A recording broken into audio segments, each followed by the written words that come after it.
নমস্কার, শুরু করছি আজকের সংবাদ।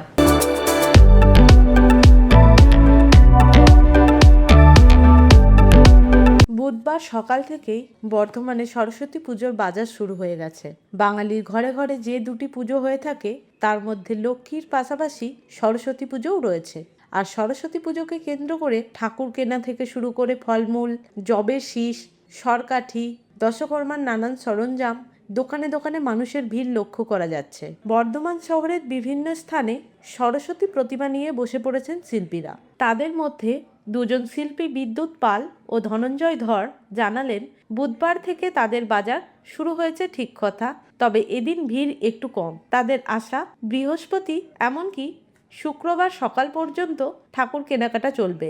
এবারে সব জিনিসের দাম বাড়ায় ঠাকুরের দামও বেড়েছে, তবে তার জন্য ক্রেতাদের দিক থেকে সমস্যা হয়নি, বিক্রি বাটা হচ্ছে। বিদ্যুৎ পাল জানান, তারা ঠাকুর তৈরি করে এখানে নিয়ে এসেছেন বিক্রির জন্য। বিক্রি বাটা মোটামুটি ভালোই চলছে। আগের বছরের তুলনায় এবছরের দাম কিছুটা এবার একটু বেড়েছে, সমস্ত কিছু জিনিসের পত্রেরও দাম বেড়েছে। ধরুন তাতে কাস্টমারের উপরে কতটা কি প্রভাব পড়ছে? মোটামুটি ভালোই পড়ছে। আচ্ছা, এখন অবধি সমস্ত ঠাকুর কি এসে পৌঁছে গেছে? না, এখনো সমস্ত পৌঁছায়নি। আমাদের ওখানে কিছু মাল রেডি হচ্ছে, আমাদের যেটা রেডি হয়েছে সেটা নিয়ে মার্কেটে বসেছি। মানে আমাদের এখন দিনরাত 24 ঘন্টা সমান বলতে পারে। মোটামুটি শুরু কত থেকে আছে, কত অবধি? আমাদের শুরু ধরুন 2000 থেকে 100 টাকা লাস্ট। ধনঞ্জয় ধর বলেন, তাদের ঠাকুর সবই কৃষ্ণনগরের, সেখান থেকেই তারা কিনে নিয়ে এসে বর্ধমানে সেই প্রতিমা বিক্রি করেছেন। আজকে বিক্রি বাটা কিরকম কি হচ্ছে? আজকে মোটামুটি বেচাকেনা চলেছে বা চলছে এখনো পর্যন্ত। ফলের বাজারেও বিক্রি বাটা চলছে। এক ফল বিক্রেতা জানালেন, তিনি সারা বছরই এখানে ফল বিক্রি করেন, তবে সরস্বতী পুজোর মতো বিশেষ দিনে বিক্রি একটু বাড়ে। এবার ফলের দাম সেরকম বাড়েনি, তবে যেহেতু এখন ফলের বাজার বিভিন্ন পাড়াতেই গড়ে উঠেছে, তাই ক্রেতাদের ভিড় একটু কম, তবু বিক্রি বাটা তার ভালোই হচ্ছে। আজকে কিরকম কি বিক্রি বাটার? বিক্রিবাটা বলতে জিনিসের দাম তো কম নয়, জিনিসের দাম হচ্ছে কাস্টমারও কম। এখন আর মানুষ বাজারের আশা ভরসা করে না, সব এখন পাড়ায় পাড়ায় সবই পাওয়া যায়। কিরকম কি আশা করছেন এবছর বাজার কিরকম কি হবে? আমার তো রেগুলার ব্যবসা, আশা তো করা যায়। সরস্বতী পুজো বলে বাজার, ফলের দাম কি আগের থেকে কি অনেকটা বেড়েছে? ফলের দাম বাড়লে কেউ কাস্টমার সেরকম কিছু নেই।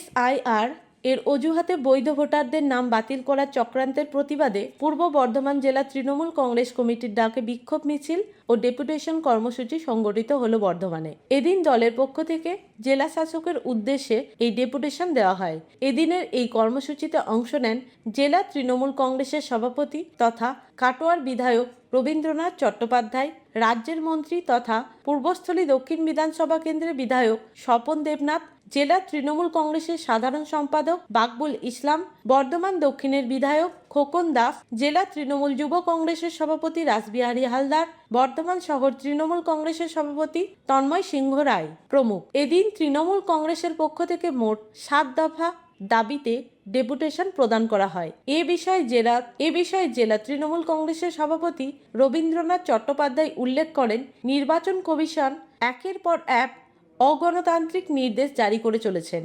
এক কথায় মনে হচ্ছে তারা যেন ভোটারদের বিরুদ্ধে যুদ্ধ ঘোষণা করেছেন।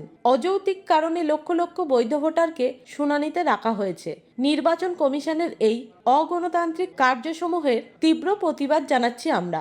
আমাদের দাবি, অবিলম্বে সাধারণ ভোটারদের হয়রানি বন্ধ করতে হবে। বাকবুল ইসলাম বলেন, SIR এর নাম করে নির্বাচন কমিশনকে ব্যবহার করে কেন্দ্রের বিজেপি সরকার এই রাজ্যের মানুষকে চূড়ান্তভাবে হয়রানি করার একটা চক্রান্ত করেছে। আমরা জেলা তৃণমূল কংগ্রেসের পক্ষ থেকে এই ঘটনার প্রতিবাদ জানাচ্ছি।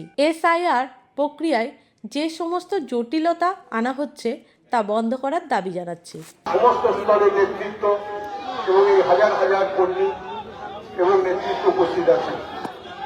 আমরা শুরু থেকে বলে আসছিলাম, আমাদের নেত্রী, বাংলার মা, বাংলার মুখ্যমন্ত্রী, গোটা ভারতবর্ষের গণতান্ত্রিক আন্দোলনের এই মুহূর্তে সর্বোচ্চ নেত্রী মমতা ব্যানার্জি এবং আমাদের দলের সাধারণ সম্পাদক, আমাদের সেনাপতি শ্রী অভিষেক বন্দ্যোপাধ্যায় বারে বারে কথা আমরা বলেছি আমাদের দলের পক্ষ থেকে যে অল্প সময়ের মধ্যে তাড়াহুড়ো করে এসআইআর করে আসল উদ্দেশ্য সাধন হবে না।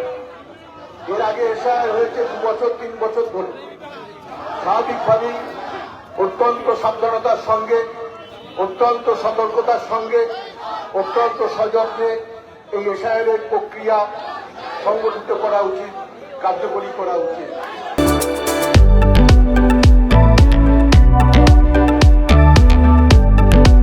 8 দফা দাবিকে সামনে রেখে বিভিন্ন বামপন্থী ট্রেড ইউনিয়ন ও কৃষক সংগঠনগুলির পক্ষ থেকে পূর্ব বর্ধমান জেলা পরিষদের সভাধিপতিকে ডেপুটেশন দেওয়া হলো।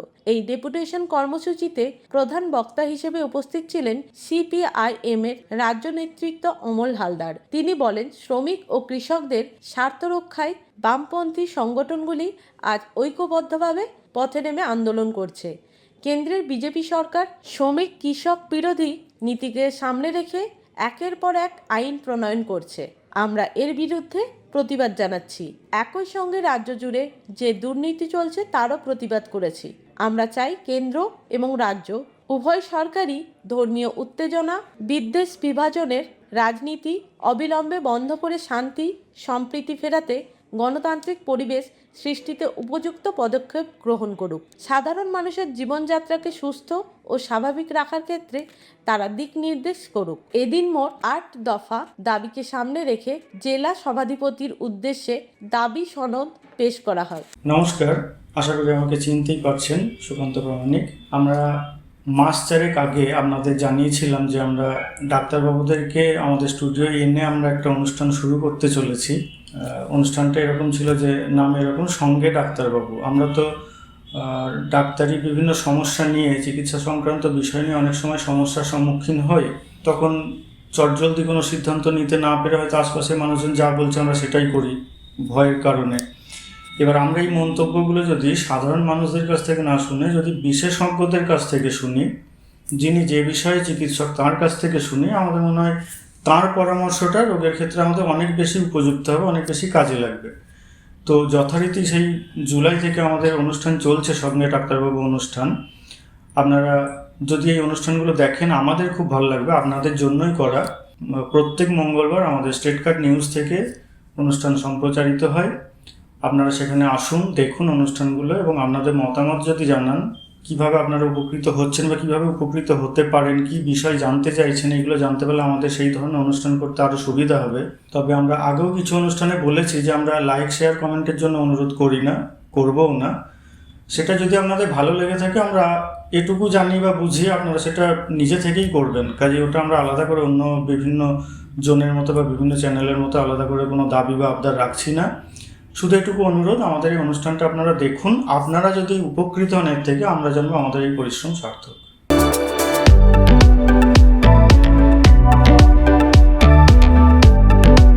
আজকের সংবাদ এই পর্যন্ত। নমস্কার।